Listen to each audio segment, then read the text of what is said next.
Olá, tá lembrado de mim? Eu sou o Rodrigo e este é o canal Ergonomia da Atividade. Mas não se esqueça, hein? Curta, comente, compartilhe e se inscreva no canal. Bora!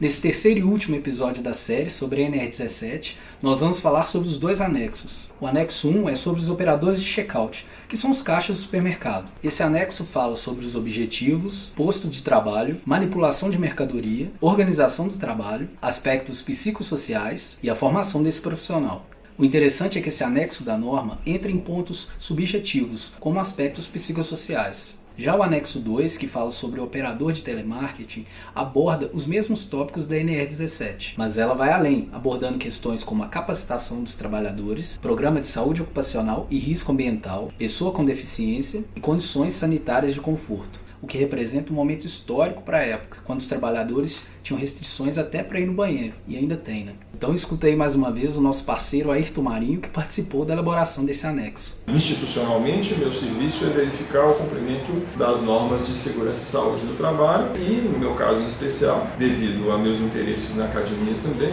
então eu senti falta de uma normatização específica na área de telemarketing, que é uma área que a gente, nos anos 2000, a gente já tinha muito problema. A partir de um trabalho paralelo de estudos acadêmicos, eu desenvolvi um mestrado na área de sofrimento das telefonistas em relação ao tipo de trabalho delas, tanto sofrimento mental quanto físico, e discutimos na academia a falta de uma regulamentação. Uma coisa muito positiva que no decorrer desse trabalho o Ministério do Trabalho abriu uma porta para a gente discutir normatização em telemarketing. Então, dentro de um grupo de ergonomistas que já existia no Ministério do Trabalho, existiu na década de 2000 uma Comissão Nacional de Ergonomia, e essas pessoas, eu tive o prazer de trabalhar com elas durante muitos anos, 6, 7 anos, e em 2007 a gente conseguiu publicar uma norma específica, que é o anexo 2 da NR17, que fala exclusivamente sobre o telemarketing, e que foi uma oportunidade muito interessante de fazer essa passagem das questões teóricas, das questões dos estudos, para aquilo que você via nas situações de adoecimento, nas situações de demanda da sociedade, dos sindicatos, e do que acontecia realmente dentro de uma empresa, contando com uma certa facilidade institucional. Vamos dizer que eu tenho uma carteirinha, tenho uma credencial, que eu posso entrar em qualquer ambiente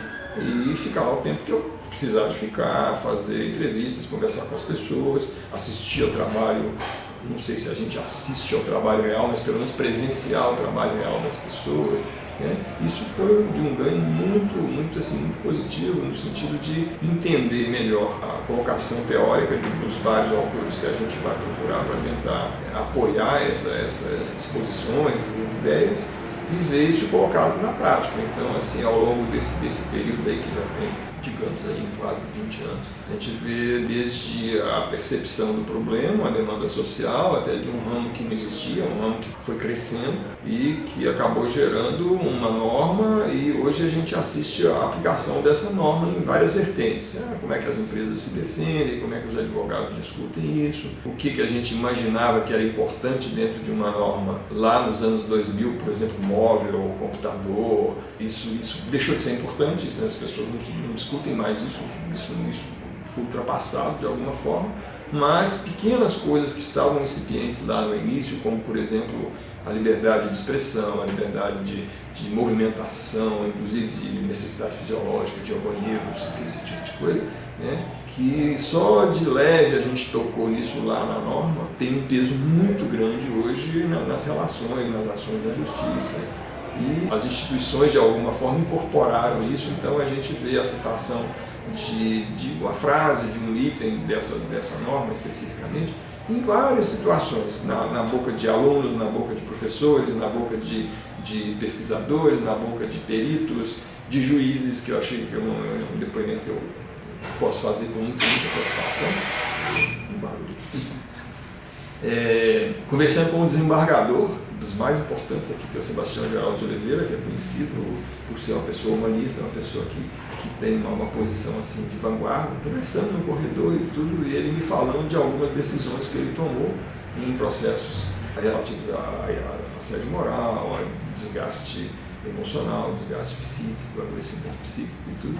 e que ele foi buscar lá num item de uma portaria do Ministério do Trabalho, que essa norma, na verdade, é uma legislação um tanto de segunda classe, vamos dizer assim, que ele foi buscar algumas frases, alguns itens lá da norma, que com isso ele embasa uma decisão que vai formar uma jurisprudência que afeta a decisão dos outros juízes, que vai para níveis superiores e que acaba afetando decisões lá do TST, lá em cima, com coisas que a gente escreveu baseado exatamente naquele livro que a gente leu lá na academia, na teoria, e que a gente teve a possibilidade de passar isso. É uma frasezinha simples. O item diz assim, esse item específico sobre assédio moral fala que a empresa está proibida, como se não estivesse, mas a empresa está proibida legalmente de usar na organização dela métodos que impliquem em proibições excessivas, em assédio, em bullying, né, como se usa esse termo, hoje em dia se usa muito, e que causem constrangimento, situações de competição excessiva que pudesse levar a dificuldades das pessoas e tudo. Isso está escrito lá na norma. Isso apareceu meio assim, quase que incidentalmente nas discussões sobre telemarketing, mas poderia aparecer também se tivesse uma norma sobre trabalho em indústria, se trabalho no petróleo, trabalho na eletricidade, esse item também poderia aparecer da mesma forma e deveria aparecer da mesma forma, mas ele apareceu lá na norma do telemarketing e foi a primeira vez que se falou em assédio moral em normas e de repente você vê um juiz com uma importância grande dentro do contexto dele, do contexto social como um todo, trazer isso à baila e usar isso como uma ferramenta que evidentemente que se ele põe isso numa decisão, numa sentença dele, ao mesmo tempo isso vai acabar criando uma estrutura, um pensamento, uma linha de pensamento e evidentemente acaba contaminando de forma positiva outras interpretações, outras histórias, né? Muito interessante essa história como um todo, porque a gente não tem nada escrito sobre isso que mostre essa transição da teoria acadêmica para a vida prática, né? E é muito interessante a gente ver que isso é possível que isso aconteça, e quando a gente vê pessoas mais jovens interessadas nisso e seguindo essa trilha, a gente fica muito feliz, muito satisfeito. E aí, gostaram? Eu adorei participar dessa série, espero que vocês também continuem acompanhando o canal. Mas não esqueçam, curtam, comentem, compartilhem e se inscrevam no canal. Tchau!